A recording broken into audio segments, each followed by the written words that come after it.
I'm going to talk to you about discoid colony.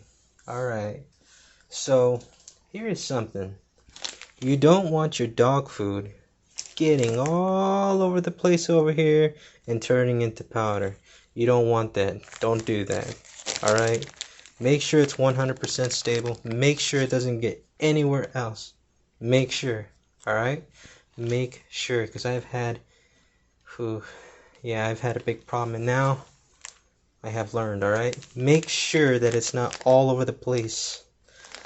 And to be honest, well, I'm not even going to use this, alright? Well, most likely. I'm just going to try to find a way to get rid of it. I don't know how, but, try to see what it can do. But you see, what I've realized is I don't really see a lot of dog food eaten by discoids, alright? So, if you were to ask me, okay, what would you rather use? Well, there's different things you could use, like treats, like dog treats. But come on, get realistic onto, are you sure they're gonna eat that? So, and to me, I've seen them eat that, and I've seen the dog food look normal. And I'm not talking about these things. You know how long this thing's been in an enclosure? Do you know how long? Yeah, don't even bother with that. So find something that's a bit soft. Not, even if you find the vegetable, like, oh, okay, you see something with vegetables, beef, or chicken. I don't know how it works with you and your colony, but listen, I'm going to do mine a little bit different than how most of you do it.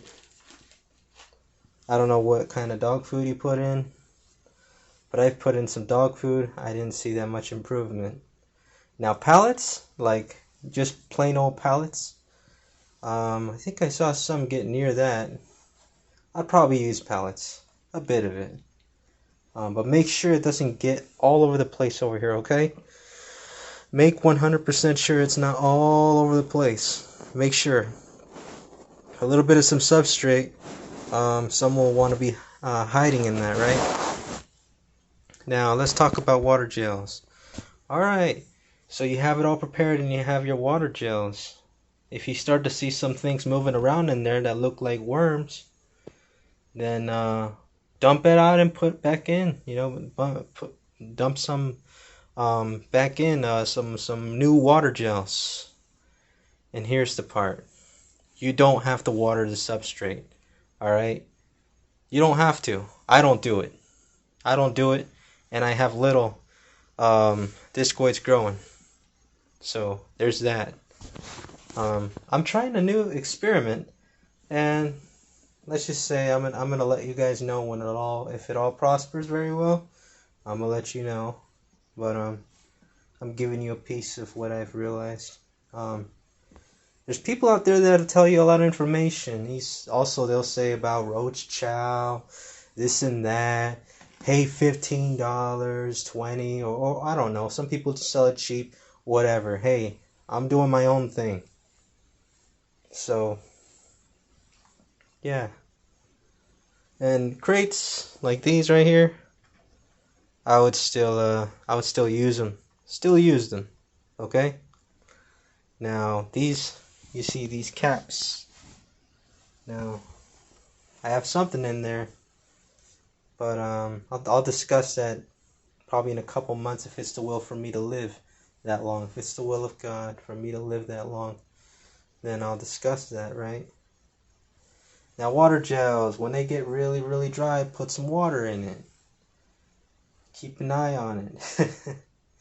You don't have to keep too much of an eye. Put a little bit of water. If it sucks it, then hey, just as long as it's not so flooded. If you got flooded, then uh-oh. Just make sure the water gels are just good enough to work, right? Alright. Now you might see, okay, I think my discoids are eating my discoids, but then you see molting. Don't get that confused with molting. Don't think, oh, they're eating each other. Oh, it's you see pieces. Oh no, you're worried. They molt. You know, they leave their old shell and they put in a new shell. Have you ever seen them be all white? You know, they look all white. They've molted. So don't even worry about that. There'll be people saying all sorts of words. All sorts of words, let me tell you. But when you find out the facts, you see different results. So I'll tell you how to do this. But listen, just because I put no comments doesn't mean I'm trying to, you know, I just don't want to hear. And I don't want you guys seeing what kind of, I don't know if there's false information that would be told out there. But I'm going to tell you as far as what I show. And you can keep an update if you'd like. I'll show you the steps. And definitely let you guys know. And right now I put the old into this enclosure and I put the new on the old enclosure. That definitely needs to be 100%, you know, like, how can I explain?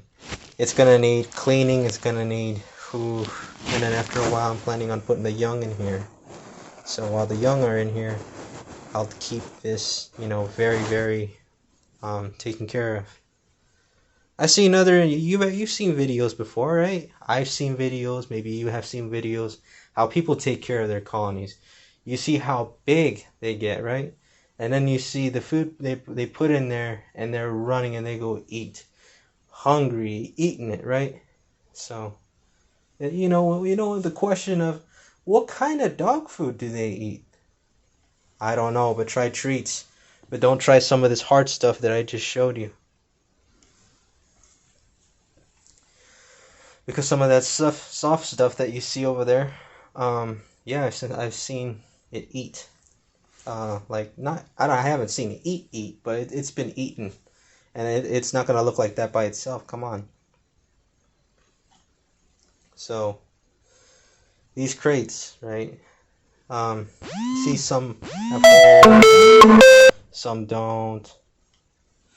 They'll last a long time. Hey, you know, whatever they tell you. Maybe not extremely, you know, years. I don't know. I just don't know. But hey, you don't need to constantly, you know, be dealing with it.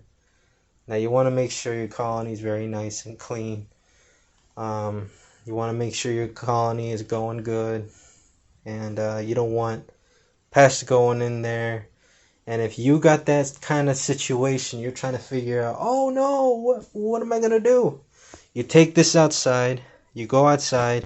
You let it air out, and just like that, all those pests should be moving out. Keep doing it for about 2 or 3 days, same, or 2 days, and then it should work out for you. Alright, take care and God bless every single one of you.